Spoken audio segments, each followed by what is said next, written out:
দেখো তোমাদের আজকে রবিবার সবার বাড়িতেই হয়েছে লাল লাল ঝাল ঝাল চিকেন, মুরগির মাংস। আমার হয়েছে লাল লাল ঝাল ঝাল নিরামিষ মাংস। কি বলো তো, এটা গেস করো, করতে পারলে না? এটা হচ্ছে সেই কালকে সেদ্ধ করে রেখেছিলাম সেই সোয়াবিনটা। রাত্রিরে তো হয়নি, কালকে তো না, পরশু দিন করে রেখেছিলাম, পরশু দিনকে হয়নি। মোমো খেলাম, তোমরা তো দেখলে। আর কালকে তো শনিবার, আমরা তো নিরামিষ খাই। লুচি আর ঘুগনি হয়েছিল, তো আজকে দুপুরবেলা করে নিলাম।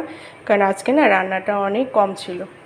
রান্না যেগুলো আছে সেগুলো তোকে আগে তুলতে হবে, বলো না? রান্নার উপর রান্না করলে তো হবে না। সেগুলো তুলতে হলো।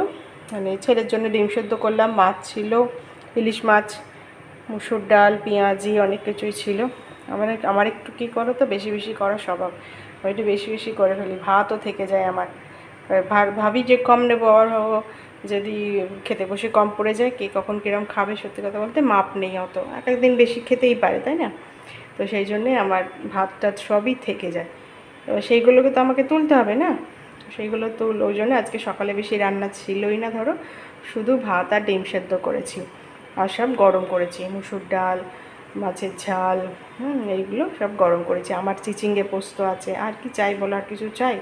শুধু শুধু লোক দেখি আমার এত এত হাবিজাবি রান্না করে কোনো প্রয়োজন নেই। ওই জন্য ভাবলাম তাহলে এবেলা এখন সময় আছে, এই লাল লাল ঝাল ঝাল করে একটু অন্যরকম প্রিপারেশান করে সোয়াবিনটা করে ফেলি। তো কীভাবে করেছি তোমাদেরকে বলি। প্রথমে এটা তো ছিলই, সেদ্ধ করা ছিলই।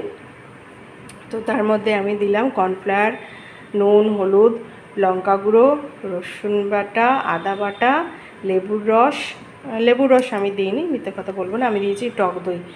টক দইটা ছিল বলে টক দই, জিরে গুঁড়ো, ধনে গুঁড়ো, এগুলো দিয়ে, আর কর্নফ্লাওয়ার, আর নুন তো ছিলই ফার্স্ট। এগুলো দিয়ে আমি মাখিয়ে রেখেছিলাম 10 মিনিট মতো। সেদ্ধ করা তো ছিল, অসুবিধা নেই, 10-15 মিনিট মতো মাখিয়ে রেখেছিলাম।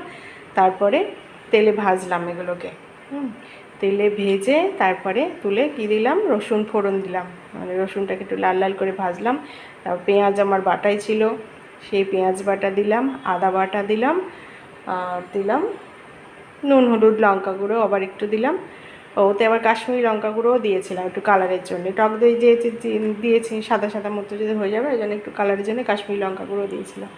তো সব দিলাম, দিয়ে টমেটো সস দিলাম, দিয়ে ভালো করে গ্রেভিটাকে কষলাম, মশলাটাকে কষে জল দিয়ে ভালো করে ফুটলে তারপর সোয়াবিনগুলো দিয়ে দিলাম। দিয়ে বেশ গ্রেভি হয়ে গেল, এবার বন্ধ করে দিয়েছি। দিয়ে এর উপরে গরম মশলা দিয়ে দিয়েছি, এবার চাপা দিয়ে দেবো। দেখা যাক কীরকম হয় ওবেলা খেতে। রুটি দিয়ে ভালোই জমে যাবে।